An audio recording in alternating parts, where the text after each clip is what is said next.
Assalamualaikum warahmatullahi wabarakatuh. Perkenalkan, nama saya Perliatika Rahayu, NPM saya 1970065165050. Jurusan Sistem Informasi Fakultas FTKI. Di sini saya akan mempresentasikan dari mata kuliah ICT Technopreneurship and Leadership Ruang 1 dengan dosen pembimbing Pak Ucup Darussalam, ST.MT. Di sini saya akan memulai dengan presentasi berikut ini.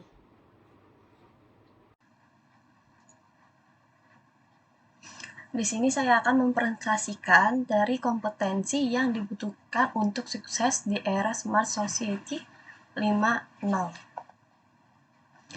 Sebelumnya saya sudah memperkenalkan nama saya Priyatika Rahayu, NIM saya 1970065165050. Mata kuliah ICT Technopreneurship and Leadership Ruang 1 dengan dosen pembimbing Pak Ucup Darussalam, ST.MT. Dari latar belakang ini, Society 5.0 diluncurkan di wilayah Jepang dan diperkenalkan secara luas di kantor Perdana Menteri Jepang pada Januari 2019. Konsep masyarakat yang berpusat pada manusia berdasarkan teknologi. 5.0 masyarakat ditentukan oleh banyak warga senior di Jepang. Ini tentu saja meningkatkan jumlah layanan dan perawatan, belum lagi fakta bahwa masih sangat sedikit pekerja terampil di sana. Karena itu, Jepang membuat terobosan baru dalam data rekam medis untuk mempercepat proses perawatan pasien. Fasilitas kesehatan juga menggunakan sistem yang disederhanakan.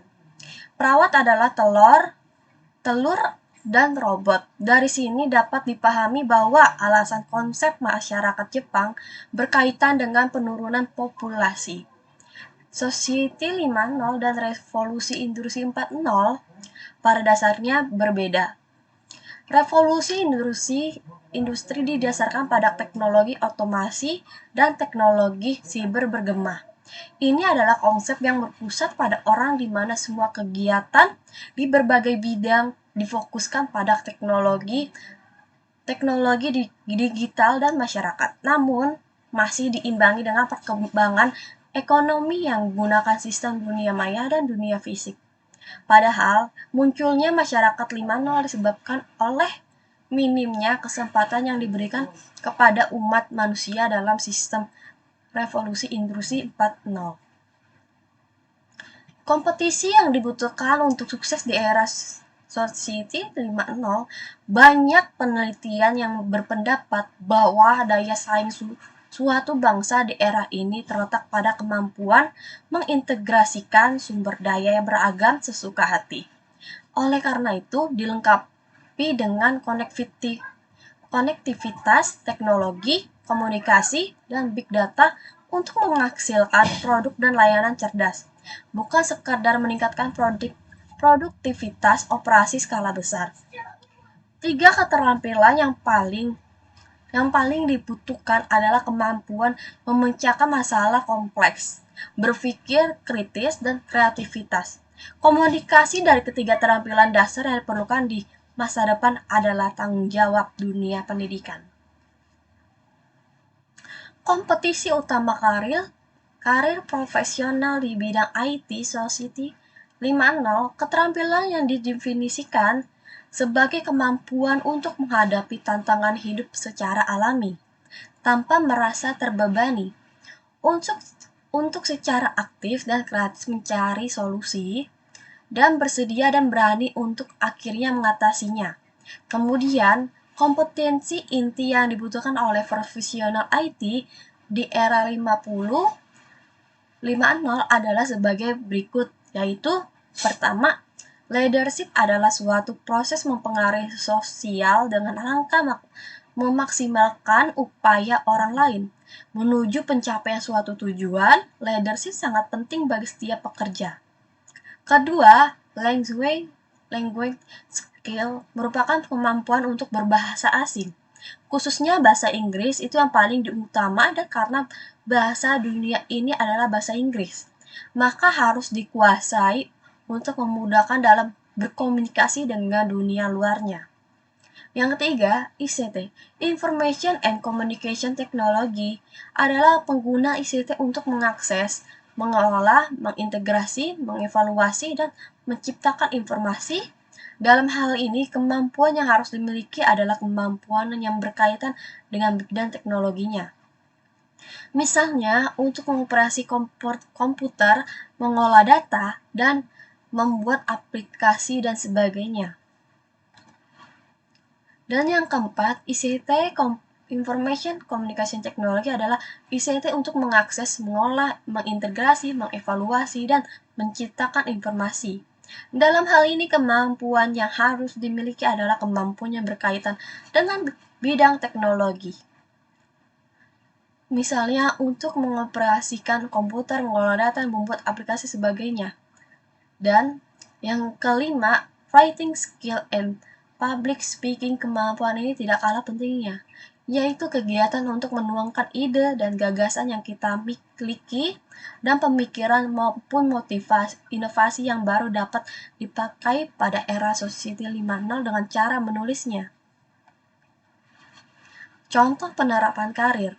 Pertama, web developer dapat informasi, inspirasi, dan wawasan melalui email.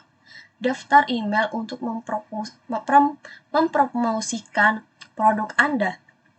Perusahaan pasti perlu memanfaatkan ini sepenuhnya, termasuk ranah digital untuk perluasan jaringan dan jangkauan pemasaran. Dan yang kedua,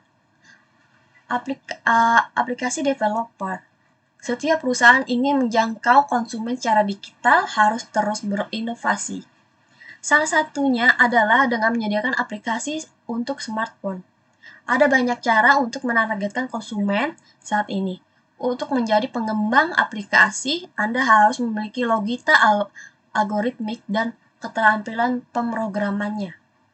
Yang tiga, SEO, Search Engine Optimization.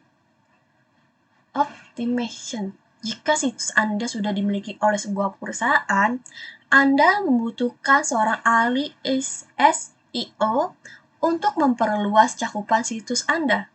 Misinya adalah memperbarui semua pertanyaan mengenai perkembangan informasi tentang algoritma Google. Tentunya, karya ini terus diupdate mengikuti arus waktu. Dan yang keempat, content creator. Pembuat konten harus menggunakan kreativitasnya untuk membuat konten dan iklan yang menarik bagi siapa saja. Misalnya, jika pembuat konten dipekerjakan oleh sebuah perusahaan, tugasnya adalah menarik perhatian pembeli potensial dengan produk yang diusulkan. Dan yang kelima, sosial media spesialis. Semua orang sering menggunakan media sosial. Biasanya, di setiap jejaring sosial ada banyak perusahaan yang menawarkan produk.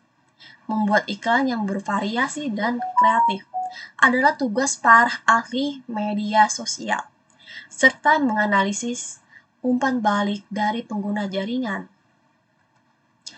Dan di penutup ini kesimpulan dari saya, Society 5.0 merupakan solusi dari industri 4.0. Banyak yang beranggapan bahwa industri 4.0 akan menggunakan mesin-mesin canggih yang mengurangi jumlah pekerjaan yang bisa dilakukan oleh tenaga manusia. Diharapkan dapat menciptakan nilai baru dengan mengembangkan teknologi canggih yang dapat menjabatani kesenjangan antara manusia dan masalah ekonomi di masa depan. Dan saran, semoga apa yang terdapat menjadi salah satu referensi pembaca dalam kegiatan belajar dan pemahaman terhadap ilmu pengetahuan. Dan mohon maaf apabila terhadap kesalahan penulisan maupun isi dan cara saya presentasi, mohon maaf. Assalamualaikum warahmatullahi wabarakatuh. Dan ini referensi dari sebelumnya. Dan terima kasih. Jika ada kesalahan perkataan saya, mohon maaf. Assalamualaikum warahmatullahi wabarakatuh.